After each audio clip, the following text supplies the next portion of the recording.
How do we bridge wealth with opportunity? That question actually followed me my entire life. I dedicated my life in building bridges between America and Africa, between talent and opportunity, between where we come from and where we are going. And I can tell you, I've been in a lot of rooms, government buildings, consular halls, and investment forums.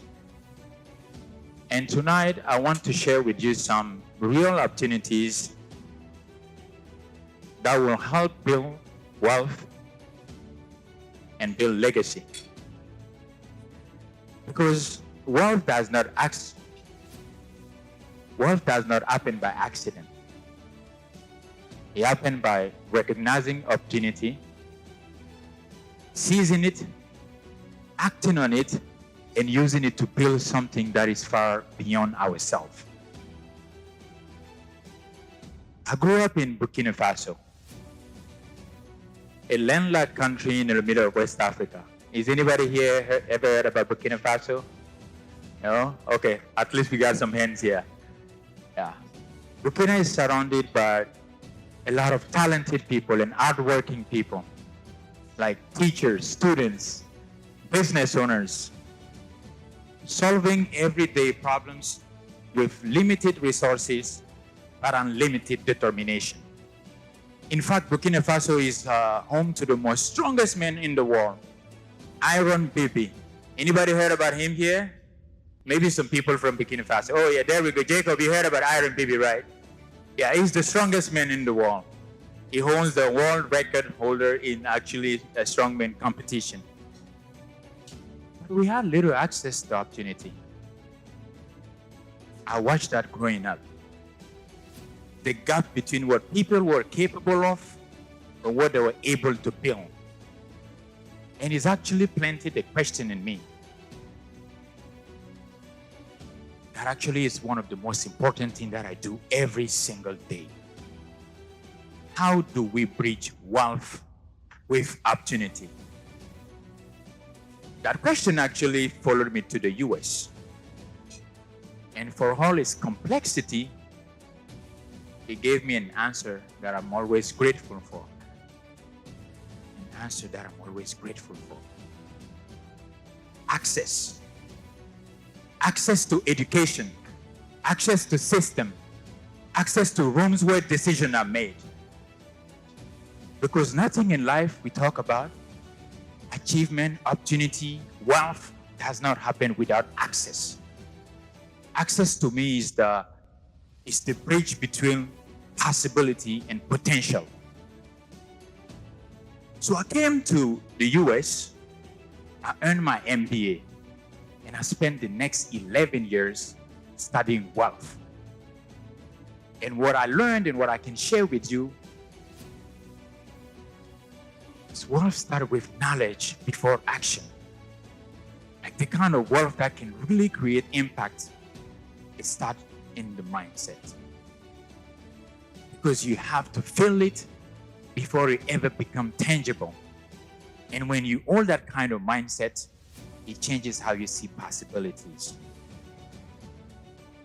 And when I talk about possibilities, it's like we can take two people, right? Two people that earn the same type of income. One sees a paycheck, the other sees possibility. That's not an income difference. That's a mindset difference. Because mindset sometimes is the first bridge to wealth. Because before the money actually shows in your bank account, it first shows in how you see possibilities, how you can actually feel it, and how you can think about it, how you can design it. Because until you see that bridge, you cannot cross it. You cannot cross it if you don't see the bridge. Impossible, you cannot cross it. I actually want to talk about wealth also, because wealth is not only about what we accumulate. but also on the impact we create, the life we change, what we fight for, what is actually we feel like we are fighting for, that is most important for us. Because one lesson that I learned is that service is the beginning of everything. Service. Service. And when you are able to build trust with service, then it becomes something that can be rewarded. Raul was talking about my bio here. Burkina Faso asked me to be the honorary consul in 2021 to represent them in the whole state of Texas. But before that, I was deeply involved in my community, helping students, normal people, have access to jobs, education, housing, working to open doors so that I can unlock opportunities. That is when I was asked to be honorary consul. Not because of a title, not because of a degree, not because of any special relationship that I had, but because of the trust, because of the relation that I built with every single person, one at a time. That's when I was called to be consul. And I dedicated my entire life, my resources, my energy, my time into service because I believe in the greater good. We have a lot of elected officials here that have dedicated their life to service. I commend you guys for that. Thank you for the service you do. Thank you for everything. Everybody that are actually working on service, thank you for everything that you do. Because everything starts with service. That's what I believe. So today I'm actually completing my doctoral degree, focused specifically on private equity firm from the US and Africa. And I want to share with you what I believe is the defining economic story of our generation. When I started talking, I said I wanted to share some opportunities. So I want you guys to please pay attention. This is opportunity, I call opportunity number 1. Africa. I know when investors hear that word, they say risk, uncertainty, complexity, instability. I see something totally different. Africa is actually home to 1/5 of world humanity, but yet it only receives 1 to 2% of global equity capital. 1 to 2%. The continent needs about $200 billion annually to close its infrastructure gap.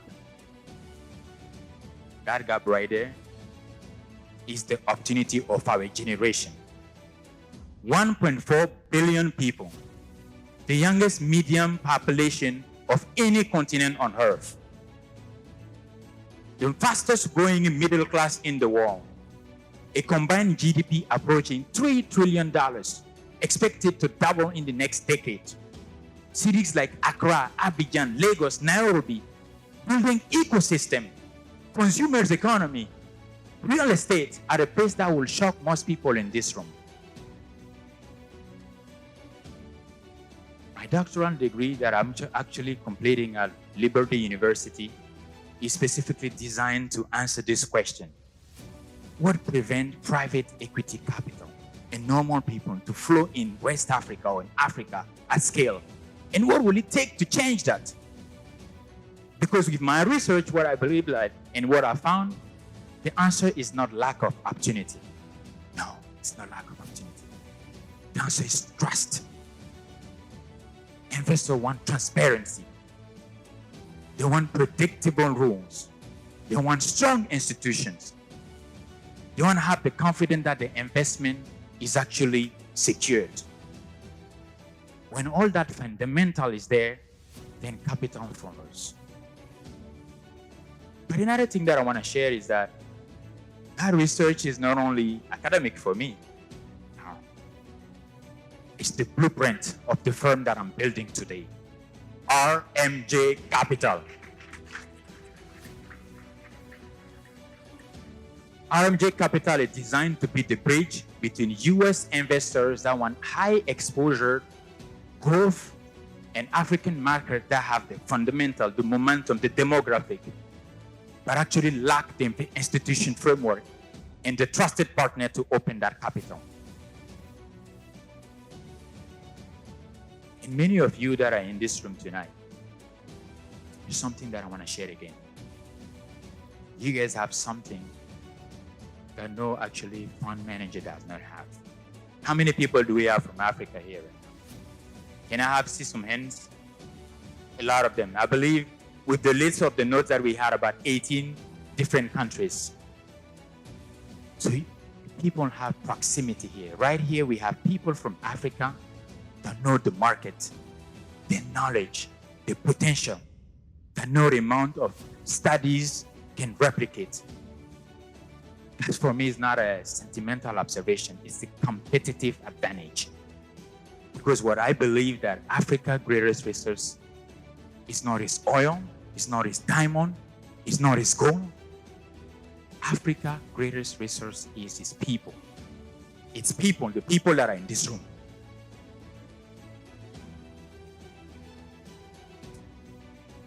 One of the things that I'm always talking about when I talk about wealth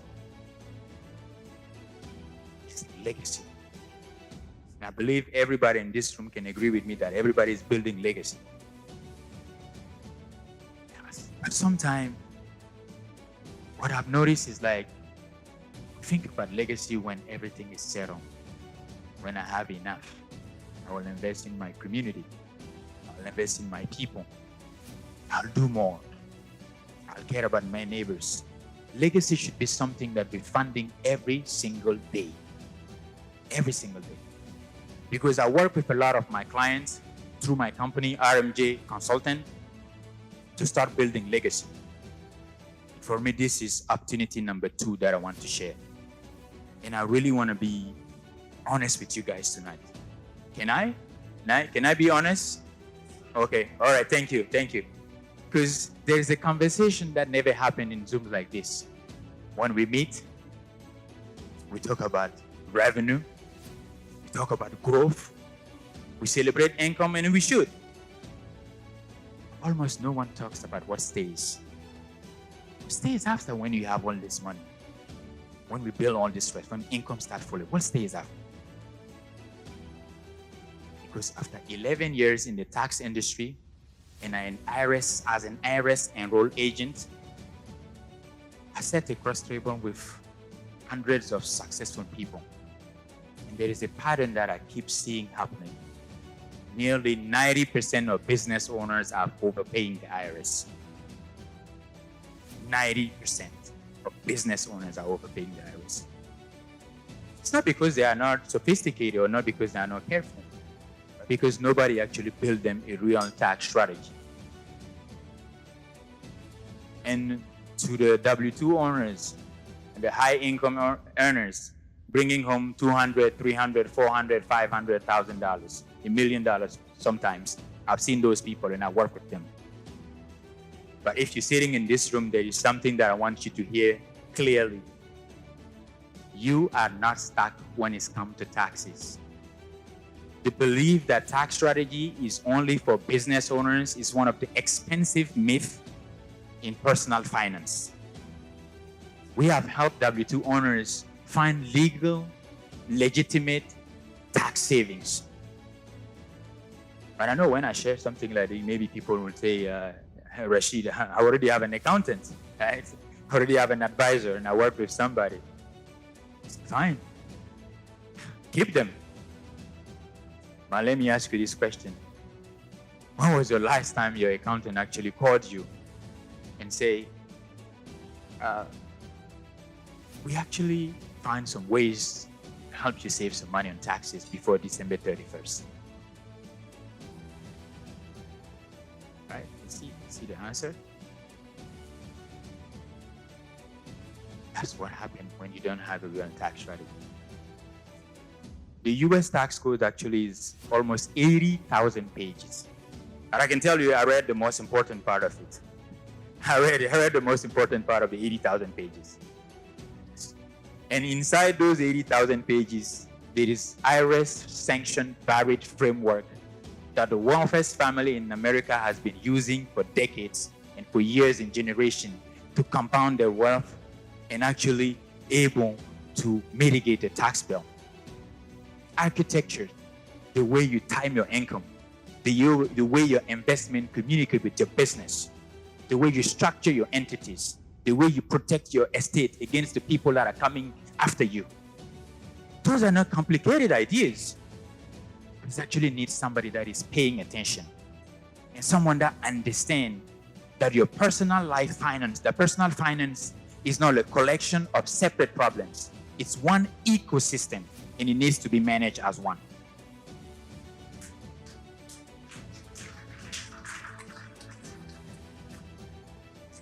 I know with Raul, we invited a lot of people to come tonight. There's a story that I wanted to share with one of my clients, but unfortunately he couldn't make it. It's a Houston business owner. His company was approaching about $2 million when he first came to us. Respected, successful, by all measures, he was thriving. But when we took a deeper look on his personal finance, we found $190,000 of tax savings. That is his old accountant never surfaced. Not because he was careless, no. Because his own tax accountant was reactive. So we actually taught him that you need somebody that is proactive, somebody that understands that you need to be far away thinking about those type of things. And a year later, he actually was able to take that $190,000, invest into marketing, payroll, hire more people. And at the moment right now, his company is about to be doubling because of what we were able to achieve with him.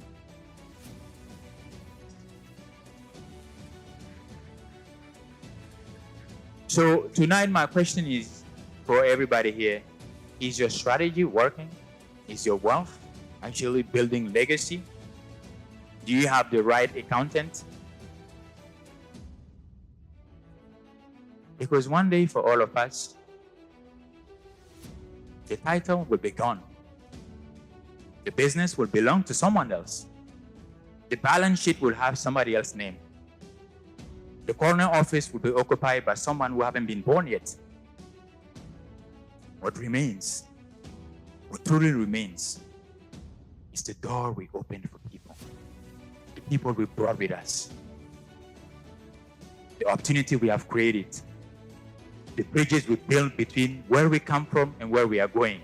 That is legacy. Not a number, not a title, not a square footage, but the irresistible positive impact we'll have on other people to carry it forward long after we are gone.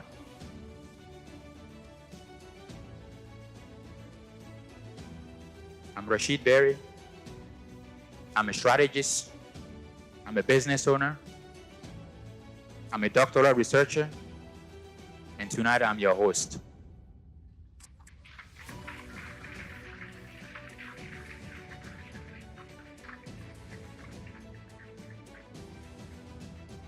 If anything that I said tonight resonated, if a question surfaced, if a door cracked open, I will genuinely welcome the conversation, not as a transaction, but as one builder talking to another one.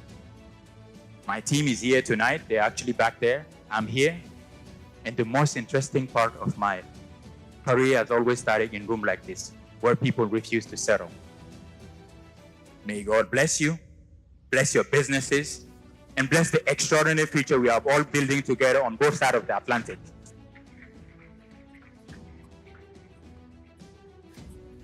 I will finish with this. There is one African quote that I always live by. You don't build wealth by accident. You build it by decision. One intentional act at a time. Thank you.